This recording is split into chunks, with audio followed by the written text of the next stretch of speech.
Geera raariko kana ke saboba uyo galeta male supenga jananta Leenca ta'ee dhaaladheen kodhoollee moota aaree namni bakka kaabee kudibbeedhaan anna haaree mukii keetti na haaree sesseerattu na ijoollee biyyaa gootii gugurraa mataan furaa eenyuun alee maaliir buungaafa duraa Otoo birbirsee jiru maaltu faarsame jiree anin beeku guddaan gaafa Afrikaa Oromoo koo bitire Oromia mitire, sirna gadaa mitire, Oromummaa mitire. Gadaa fi dhugaadha kallachi keenya. Jibuu fi safuudha kabajni keenya. Gadaa malee faarsiinu gado, nu baambullaa hin qabnu mado. Nangalam jennu namni osoo hin geenye falaan argatu namni baloon beekne.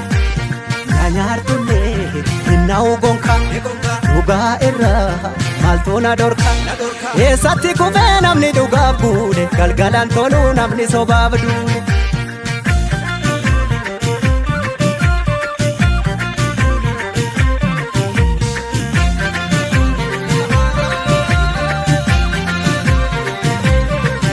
Egaa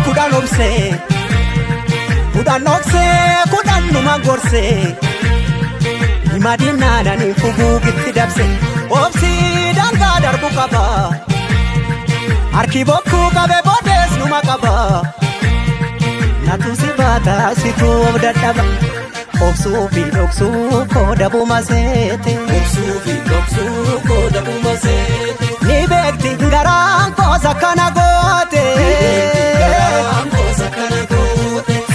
sibiilatu qara dhugaan namaas galgala gala hadhaaba cabsaa inni karaa beeku haqatti gafuu namni haqqii beeku sangaan usnaan iyyite qacceen beekaaribnaan yaadatti dawwe eenyutu naa bubbuttaree nyaara keessi mul'atu beeki garaan dhiira maaf na nyaaru kanarra maala naara siginaaru kanarra maala bo'aa hin bo'u kanarra yoo jiraanne birraa walagar yoo jaba